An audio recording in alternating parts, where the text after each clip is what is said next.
Śhrīmad-Bhāgavatam ki. Samveda Bhaktivinoda ki Gaur Premanandi. All glory is to the assembled devotees. All glory is to the assembled devotees. All glory is to the assembled devotees. All glory is to Shri Guru and Shri Gauranga. Om Namo Bhagavate Vasudevaya. Om Namo Bhagavate Vasudevaya. Om Namo Bhagavate Vasudevaya.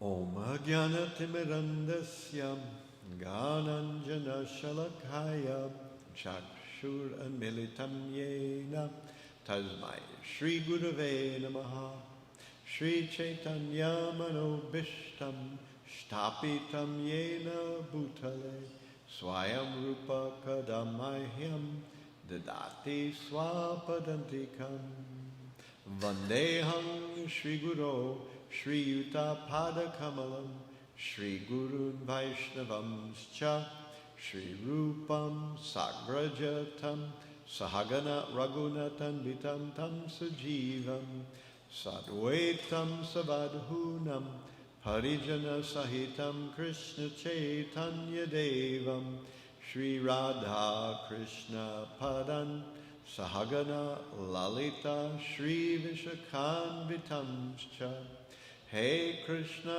Karuna Sindho Dina Bandho Jagatpate Gopesha Gopika Kanta Radha Kanta Namostute Tapta Kanchana Gaurangi Radhe Vrindavan Eshvari Rishabhanu Sute Devi Pranamami Hari Priye Vanchakalpa Tarubhyascha Kripa Sindhu Bhya Evacha Patitanam Pavanebhyo Vaishnavebhyo Namo Namaha Shri Krishna Chaitanya Prabhu Nityananda Shri Advaita Gadadhara Shri Vasadi Gaur Bhakta Vrinda Hare Krishna Krishna Krishna Hare Hare Hare Rama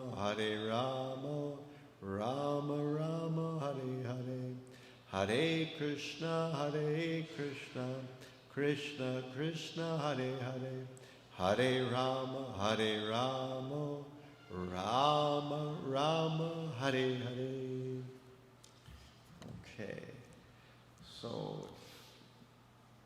if I'm correct, we are on Canto 2, Chapter 2, Text 28. Is that what you understand too? Okay. We go Śhrīmad-Bhāgavatam, Canto 2, Chapter 2.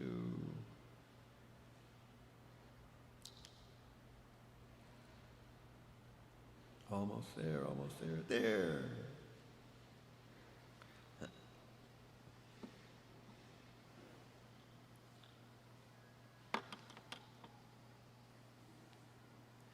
Tato Visesham Pratipadya Nirbhayas. Tato Visesham Pratipadya Nirbhayas. Tenat Manapo Nalamurtir Atvaran. Tenat Manapo Nalamurtir Atvaran. Jyotirmayo Vayam Upetya Kale. Jyotirmayo Vayam Upetya Kale. Vaivatmana Kam Brihadatma Lingam.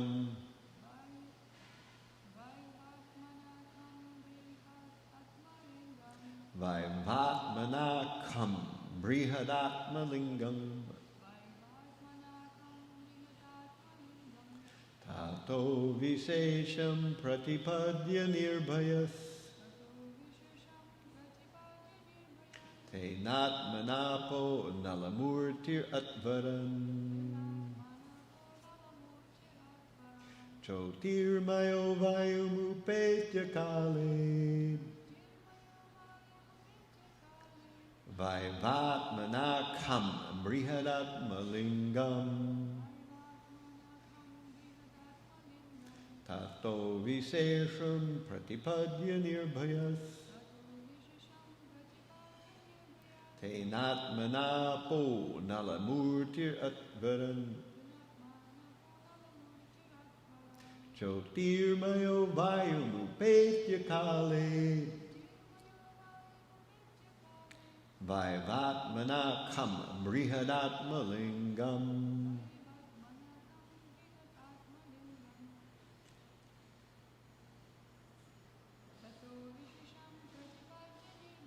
Tato visesham pratipadya nirbhayas. Te natmanapo nalamurtir atvaran. Jyotirmayo vayumupetya kale.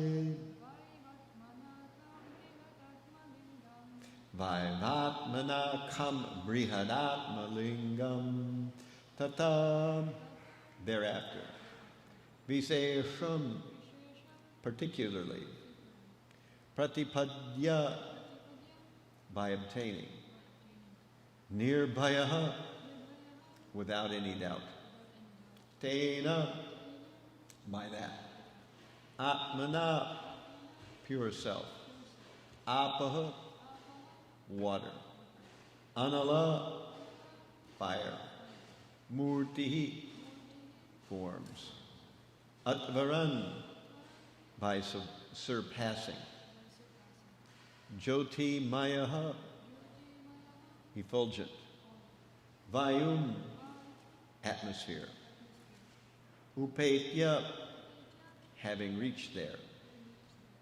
Kale, in due course of time. Vayu, air. Atmana, by the self. Kam, ethereal. Brihat, great. Atmalingam, the real form of the self. This verse translates, after reaching Satyalok, the devotee is specifically able to be incorporated fearlessly by the subtle body in an identity similar to that of the gross body. And one after another, he gradually attains stages of existence from earthly to watery, fiery, glowing, and airy, until he reaches the ethereal stage. So I say, you please repeat. After reaching Satyalok, the devotee is specifically able to be incorporated fearlessly by the subtle body in an identity similar to that of the gross body. And one after another, he gradually attains stages of existence from earthly to watery, fiery, glowing, and airy, until he reaches the ethereal stage. Okay, so this is the purport. Anyone who can reach Brahmalok or Satyalok by dint of spiritual perfection and practice is qualified to attain 3 different types of perfection. One who has attained a specific planet by dint of pious activities attains places in terms of his comparative pious activity. One who has attained the place by dint of virat, or the Hiranyagarbha worship, is liberated along with the liberation of Brahma. But one who attains the place by dint of devotional service is specifically mentioned here in relation to how he can penetrate into the different coverings of the universe and thus ultimately disclose his spiritual identity in the absolute atmosphere of supreme existence. According to Srila Jiva Goswami, all the universes are clustered together up and down, and each and every one of them is separately sevenfold covered. The watery portion is beyond the sevenfold coverings, and each covering is 10 times more expansive than the previous covering. The personality of Godhead, who creates all such universes by his breathing period, lies above the cluster of universes. The water of the causal ocean is differently situated than the covering water of the universe. The water that serves as a covering for the universe is material, whereas the water of the causal ocean is spiritual. As such, the watery covering mentioned herein is considered to be the false, egoistic covering of all living entities, and the gradual process of liberation from material coverings, one after another, as mentioned herein, is a gradual process of being liberated from false, egoistic conceptions of the material gross body, and then being absorbed in the identification of the subtle body till the attainment of the pure spiritual body in the absolute realm of the kingdom of God. Srila Sridhar Swami confirms that part of the material nature after being initiated by the Lord is known as Mahatattva. A fraction portion of Mahatattva is called false ego.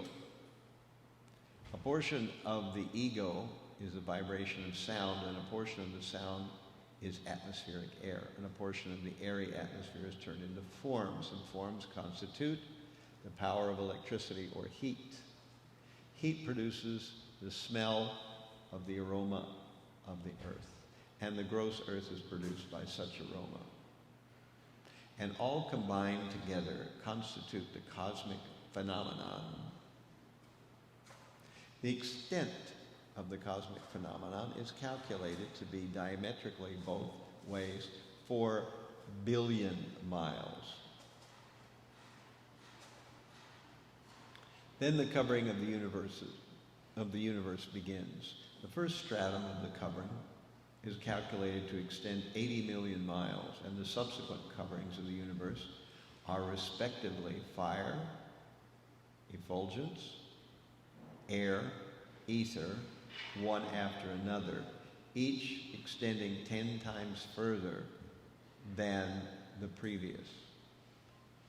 The fearless devotee of the Lord penetrates each one of them and ultimately reaches the absolute atmosphere, where everything is one and the same spiritual identity.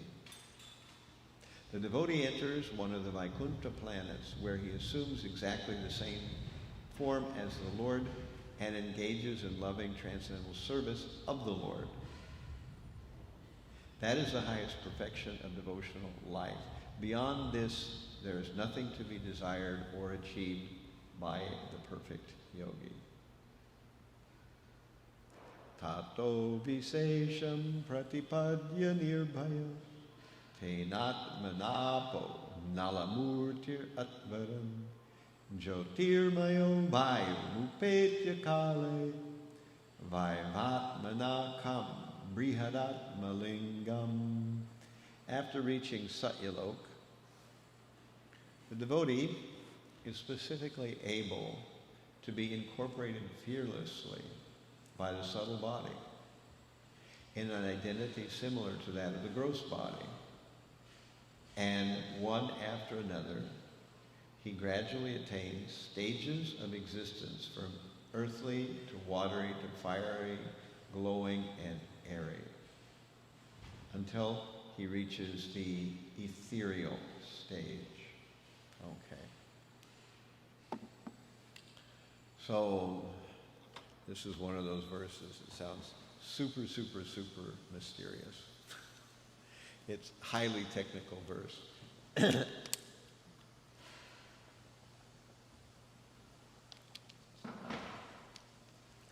But it's not really so mysterious or complex. I mean, I agree that there are a lot of moving parts here. And the memorization or ability to remember and recollect how these parts all fit together does take some time. It's like learning a science course or something like that. There's a lot of pieces, and the pieces fit together in a particular way. Generally, the outside world, science, believes that religion is all about smoke and mirrors and a very crude or simplistic understanding of the world. But Vedas are not like that. Here we're discussing categories of the way that the world is designed. And these are not at all simple. There's a lot of detail and a lot of intricacy here. And we're only getting a summary view here. We're not really getting the full poop on how this whole deal works. Just like the scientists, when they investigate anything in this material world, the more you investigate anything, the more intricate it becomes.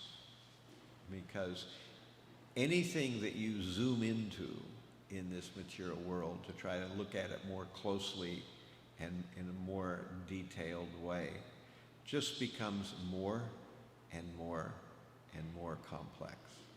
It doesn't seem to have any bottom to it. Things just always get more complex. And the second thing that we notice, not only do things get more complex, but some parts are easy to understand, and other parts not so easy to understand. This is something that happens in everyday life. This is something that happens on the political level. This is something that happens in science. This is something that happens in Śhrīmad-Bhāgavatam. That some things are easy to understand and some things not so much. And the Supreme Lord creates a world where there are barriers. The very nature of the material world is the study of various types of barriers. You know, we see that no matter what we are interested in, there are barriers. So if we want material happiness, there are barriers to that. If we want to go back to the spiritual world, there are barriers to that. If we want to know how the world works, there are barriers to that. If we die, there are barriers that allow us to go in one place and not another. Basically, this whole explanation here simultaneously ties together three different things that are connected. There are three different things that are connected, one of which is the material universe and how it's designed. Another thing that's connected is the living entity as he is placed inside of his material body. And another thing that's connected here is consciousness and how it is purified.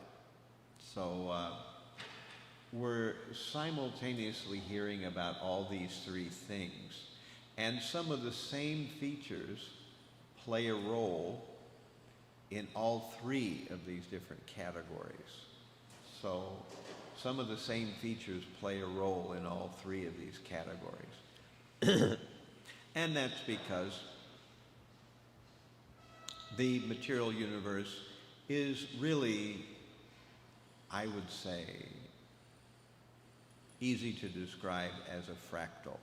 In other words, it resembles itself at different scales, and over here something is made up of some things, and over here it's made up of some things that look very similar to what's over there, but in a little bit of a different order, in a little bit of a different color, so similar but not exactly the same.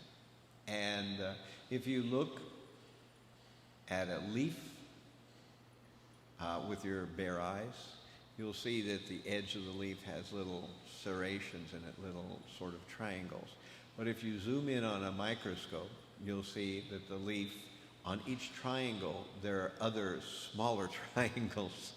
And then if you zoom into those, there are smaller triangles on top of the smaller triangles. So this is the nature of a fractal, that as you zoom in, Avon calling.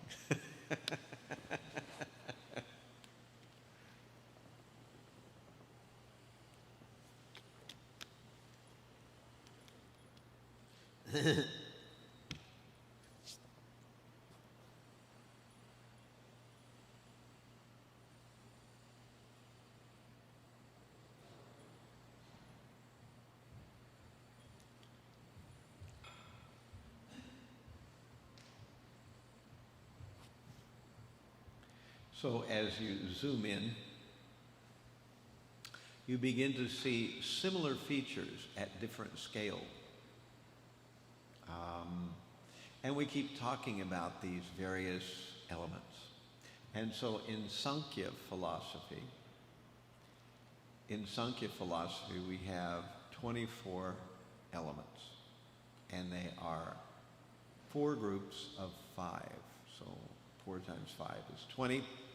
And so the first group of 5 is the gross elements: earth, water, fire, air, ether. The second group of 5 is the tanmatra, they're called, or the subtle sense objects, and they are form, taste, sound, smell, and form, taste, smell, sound, and which one did I leave out? Form, that's form. Form, taste, sound, smell, and touch. That's the one I left out. So that's another 5. Then there's the 5 working senses, which, well, let's do the 5 knowledge-acquiring senses first. 5 knowledge-acquiring senses are the eyes, the nose, the ear, the mouth, and the skin. So those are the 5 knowledge-acquiring senses. We learn about the world through these 5 senses. Now there's the 4 output senses, the senses that we use to output our purposes in the external world. And those senses are the arms, the legs, the tongue, because we speak with it, that's 3, and then the anus and genitals. Those are the 5 output senses, how we connect to the outside world. So now that's 20. So we have 4 groups of 5. The gross elements, subtle sense objects, the 5 working senses, the 5 knowledge-acquiring senses. Then above those we have mind, intelligence, and false ego. Those 3 are the subtle elements. And then we have sometimes the 24th element is called the jiva, or the self, or sometimes it's called the Supreme Lord, or sometimes the 24th element is described as being time. So these are the 24 elements of Sankhya philosophy. And we see how they play into this verse. Here we're talking about the yogi reaching Satyalok. So we learn that they're upper, higher planetary systems. And these higher planetary systems are unattainable by modern spacecraft. They're too far away and they are not accessible. However, to someone with the right credentials, they can go there. And those credentials are self-purification. One has to be purified. And, last week, I believe, Narda mentioned that the people go in Brahmalok, they go to, they are liberated along with Brahma. And we were trying to find this verse, and here it is. This is a very purport where we were discussing, we were trying to find, because Narda Rishi made the point that if someone, if someone is in Brahmalok and they go, they're liberated along with Brahma. And this is what it says here. But it's interesting that there are several categories being discussed here, that not everyone in Satyalok and Brahmalok are on the same platform.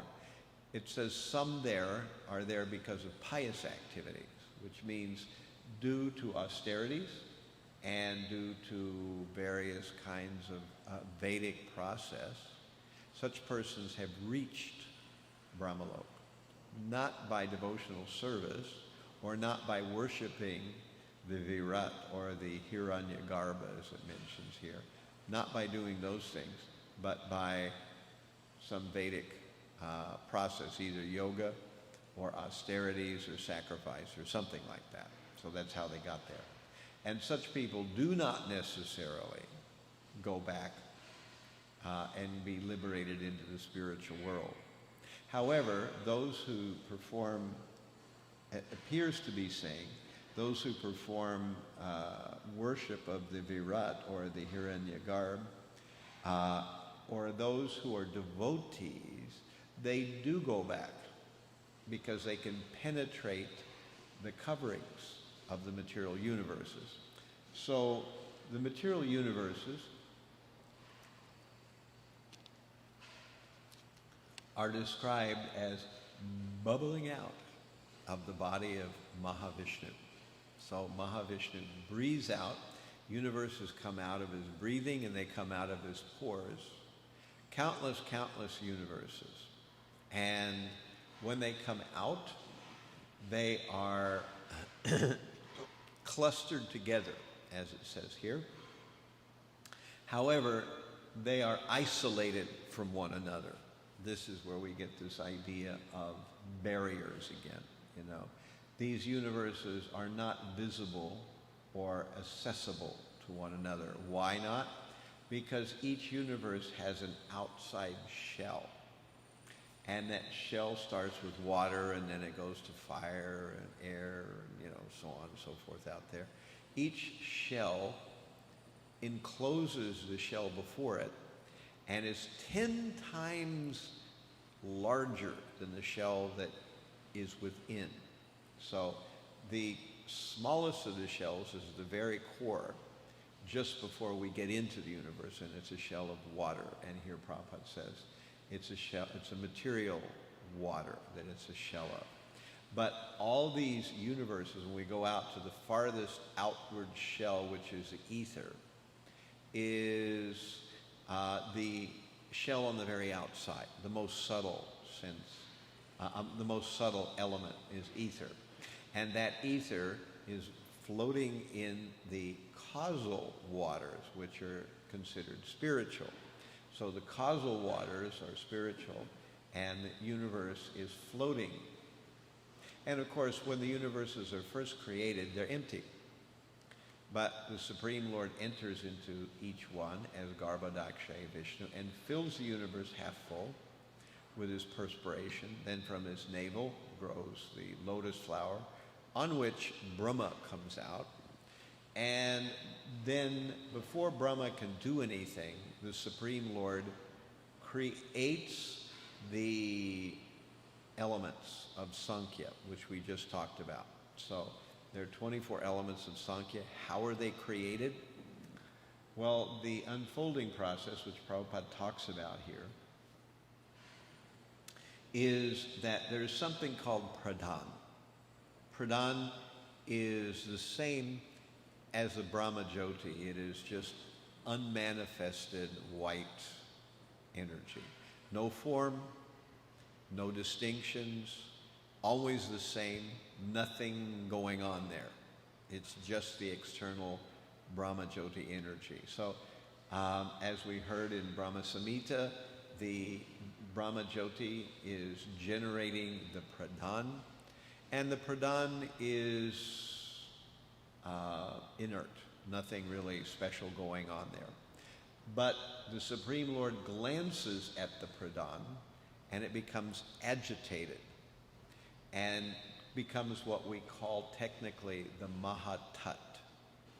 So once the pradhan is agitated, it becomes the Mahatat.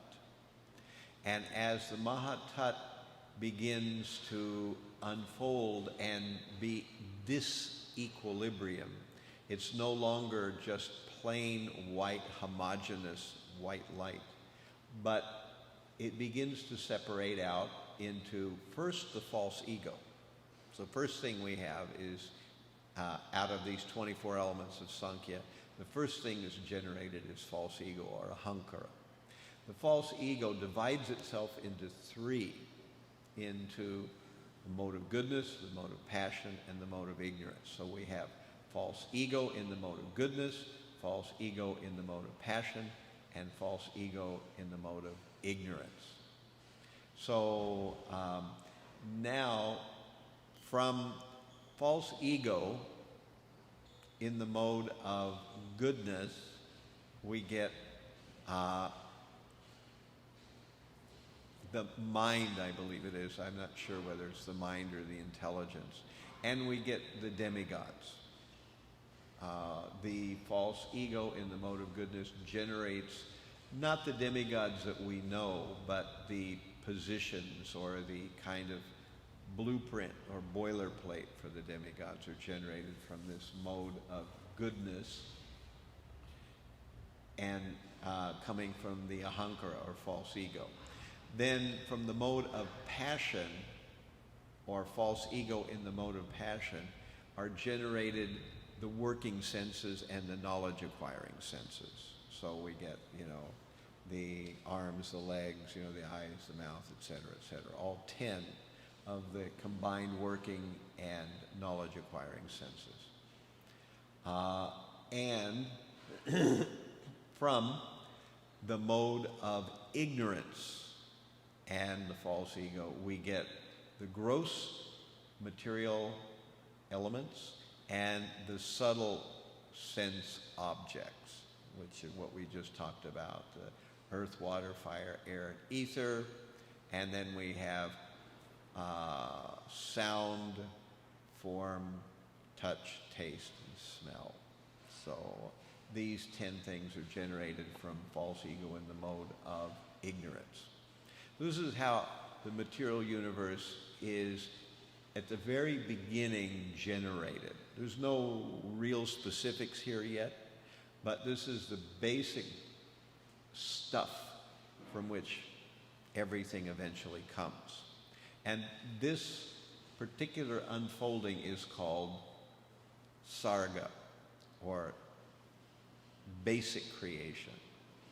What Brahma does is called visarga. He takes these elements.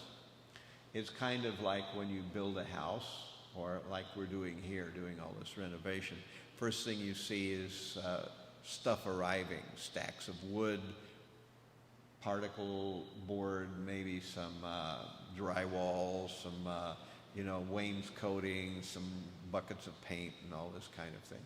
So this is the sarga. Without the basic 24 elements being first generated from the pradhan, Brahma can't do anything. He's got to have something to work with. Like an artist, he has to have some paintbrushes and some paint and a canvas. So this is what it takes for him to work with. And so far, what we've got is some pretty abstract stuff. Nothing has been really clocked in yet. That's what it takes Brahma to do. When Brahma comes, he's generated from the lotus navel that grows out of Garbha Vishnu's navel. This Brahma then begins to take these basic elements and give them shape, and he does it through mantras, through sound.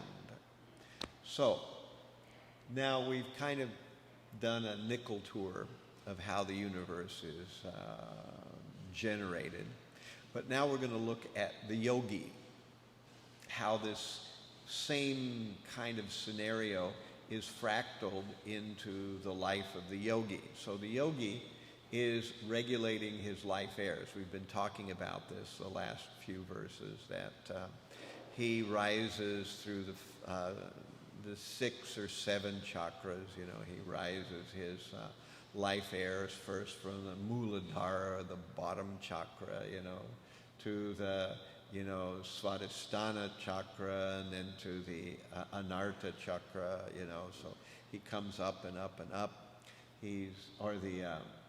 There's various chakras he's moving up.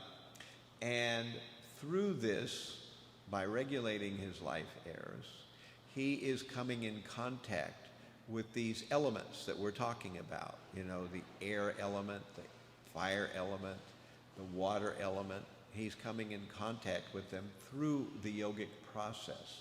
And that's why, as the yogi, if he actually is developing his yoga properly, he becomes able to perform mystic siddhis, or able to have mystic power. And these were mentioned in a few verses ago. We have Anima, Mahima, Lagima, Prapti, Ishita, Vashita, Prakamya, and Prayasayita, or something like that. So these are various mystic powers.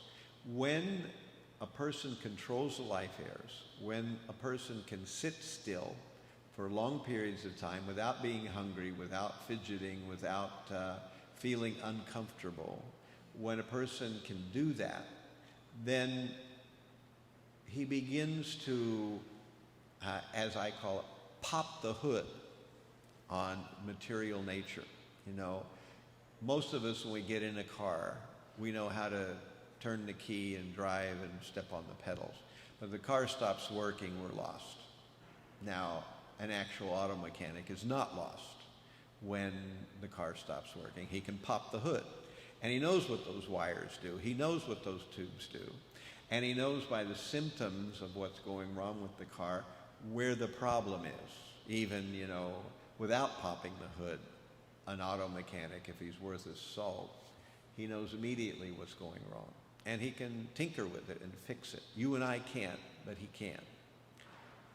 So similarly, the yogi, when he gets to this mystic state where he's moving his life airs up through the various chakras, he is able to play with or control the material energy in ways that seem like magic to us. And that's why these mystic cities are so attractive to people who perform this kind of yogic process. They're very attracted by them. And this is why this is another barrier. If you become attracted by these mystic powers, if you become desirous of what they can give you, then you've missed the whole point of the yoga. You will not actually get to the real goal of yoga. Instead, you will be shunted by becoming a magician for people. You will be able to perform various magical things. You'll be able to control people in certain ways. You'll be able to do some things that people call magic.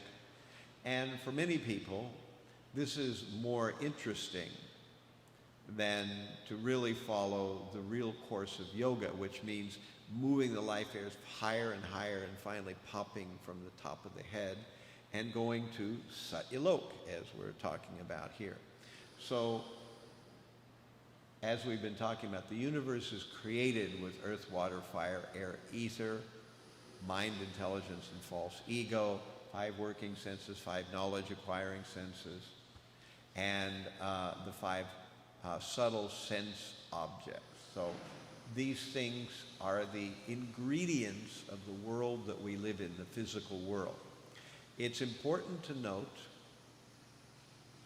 that the soul is not one of these categories. The soul has nothing to do with any of these 24 elements. The soul is completely like oil and water. It has a complete different constitution, and it does not fit in this category of 23 elements that we've been talking about. It's not part of them. It's like, you know, a seed dropped in water or ground. It's like a electronic device inside of some external environment. You know, it's something that's very different from what is around it. But because of the miracle of false ego, we are convinced that we are the body. This is what the false ego is supposed to do, and it does it well. The false ego convinces us that this body that we walk around in, which is made of earth, water, fire, air, and ether, it has 5 knowledge senses, it has 5 working senses. It is picking up the world of subtle matter, and it is itself within, in the subtle body, comprised of mind, intelligence, and false ego. We convince ourselves that this is us. It's not, but it's a very deep and hard to shake illusion. It's a very hard to shake illusion. So through the mystic yoga process, one can undo this connection with the material elements, which is what's being talked about here, what we were hearing about in the past verses. And all this yogic stuff is connected to how the universe was generated to begin with, because that's the ingredients. And it's also generated to planetary systems, which we're also hearing about here. So here we have these 3 things that are different categories. We're talking about the yogi and his internal perfection. We're talking about the planetary systems, and we're talking about the creation of the universe. These 3 things are connected. So as the yogi is becoming purified by moving his life airs, he can travel through the Śhrīmad-Bhāgavatam, which we talked about a couple of days ago, the constellation that in modern terms we call the Milky Way. But in the Sanskrit word, Śhrīmad-Bhāgavatam is a word for porpoise or for dolphin. So it's shaped something like a porpoise, you know. That's what Jagadatri mentioned in her class a couple of days ago. So in the 5th canto it describes that.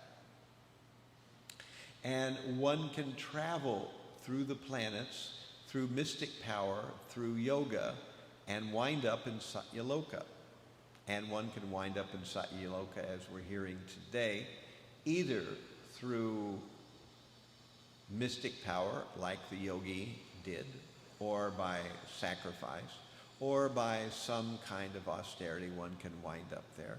And if they do, this is a lower category of winding up there. However, if one worships the Garbhodakshaya Vishnu, or one is a devotee, one can also wind up there. But if one winds up there as a devotee or a worshiper of Garbhodakshaya Vishnu, then that person is eligible to pierce through these coatings or spherical coverings around the material universe, one after another, until one reaches the spiritual world. For the devotee or the worshiper of the Garbhodakshaya Vishnu, the Hiranyagarbha, one can transcend the entire material universe and go back to the spiritual world. But the advanced yogi who's getting there may not be able to do so by his pious activities or by his mystic practice. So,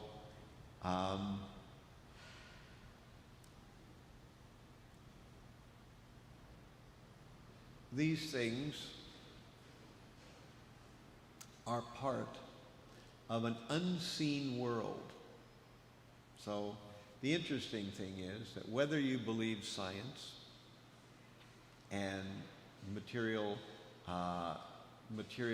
atheistic materialism, or whether you believe Christianity and the story of Genesis and how the material world was created in that scenario, or you believe the Śhrīmad-Bhāgavatam, in all three cases you've got a fantastic story in front of you.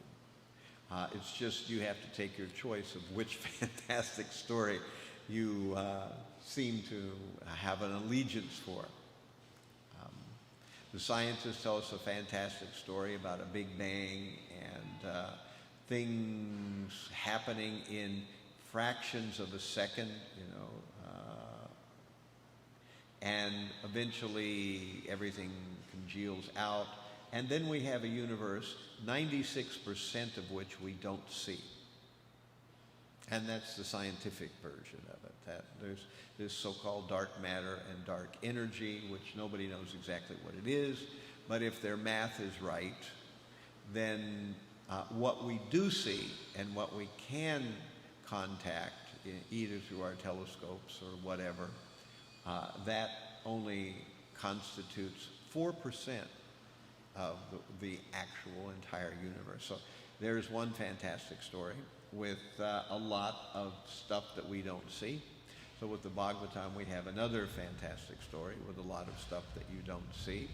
And if you go the route of the Bible, you'll see another fantastic story with a lot of stuff we don't see. So the material world is designed that way, that no matter what we want to know about, we are blocked from knowing it to our full satisfaction. We can only know it to a certain extent. And that's just the way the material universe is created. So I want to leave a little bit of time here for questions. Any questions about this particular thing? It's a kind of mind-boggling verse, especially with the purport. But this whole section is mostly discussing how the universe is unfolding. It's discussing how one can get out of the material universe through devotional service and also through mystic yoga. So it's discussing both those things. And it's also describing the planetary systems to a certain extent. So all these three things are being mixed together because they're connected, even though they're not exactly the same thing. Any questions or comments? Thank you, Maharaj, for this class. I was just thinking, I'm studying Śhrīmad-Bhāgavatam right now, and there's one thing Srila Prabhupada says, that it's actually a very simple thing. Simple thing to understand that Krishna is God. That what? It's very simple to kind of understand that Krishna is God. And I'm just thinking, how can it's simple truth? He says, if it is a simple truth, how can we do that simple if it's so complicated? Right, right. Well, the question that Divyangi is asking is, in the Ishopanishad, we hear that the situation is actually very simple. The absolute truth is very simple. But at the same time, when we hear these kind of descriptions in Śrīmad-Bhāgavatam, it don't seem simple know-how. It's quite intricate. Prabhupada has, sometimes said, spiritual life is simple for the simple and complicated for the complicated, So I think another thing that we can understand is it depends on how much detail you want. If you don't want much detail, yeah, things are pretty simple. If you just want to get down to the brass tacks of how to get out of the material world, chant Hare Krishna, engage in devotional service, that's about all you really need to know, except what we mean by devotional service. It's not an iffy thing. There's some definite structure there. But we all grew up, and this is why I think studying these kind of things and talking about them and trying to understand what they're actually telling us is so important. Because we all grew up in our modern Western world learning about science and details and stuff like that, maybe people of 3 or 4 centuries ago could be satisfied just with a very, sort of superficial, very unelaborated explanation of how the universe works. But for those with a curious mind, for those who have been raised in a culture where we study details from a scientific point of view, we study details in everything. Even when you go to high school, you're studying, history, the details of history. You're studying, the details of science. You're studying the details of English, how that functions as a language. You're studying mathematics. You're studying maybe chemistry or some kind of... So we're studying details, details, details, details. Our minds are, kind of already used to, and they expect details from whatever we're listening to, if we're going to be satisfied. So here in second canto of Śhrīmad-Bhāgavatam, we get details for how the universe works. And, I don't expect anybody has to necessarily feel, morose if they can't quite grasp what's being talked about here. It is quite intricate. And each time I come across this section and each time I have to explain it, it becomes a little more solid in my mind, what is actually talked about here. Because some of these things are Sanskrit words, and they really don't have English equivalents. We have words that we use in English to translate them, but these words are approximate. In every language, there are words that are pretty much just, swap outs from another language. There's a word in one language for something, and there's a similar word in another language for that thing, and it's pretty much cut and dry. But there's some words that are more technical, and they don't have good equivalents in other languages. Karma is one of those things, What's the word in English for karma? People just use karma because there's no better word, It's just dragged right out of Sanskrit and used in English language because there's no real equivalent in English. And there's a number of words like that. But when we start getting into the unfolding of the universe, all these technical terms like ahankara, like we were talking about these 3 kinds of generation from false ego, vaikarika, kaikantika, and naimittika, or something like that. There's Sanskrit names for them. And because there's no concept of any of this in English, there's no English word for it, So therefore, it takes a while to kind of get a sense of what these concepts are abstractly and how they work in the overall map of how our universe works, basically. So again, for anybody watching or anybody here, that if you don't grasp all these things, don't worry about it. But if you come back to it time and time again, you'll begin to see that there is a rhyme and reason here, and that it is quite a logical and systematic explanation. But it takes a while to wrap your head around it, just like it takes a while to wrap your head around differential equations or physical chemistry or, for that matter, sociology. All these things have their intricacies. Any other questions? So, thank you all very much for your kind attention, and thank you all who may be there on YouTube watching this. So all glories to Śrīmad-Bhāgavatam, all glories to the Vaishnava devotees of the Lord. Hare Krishna.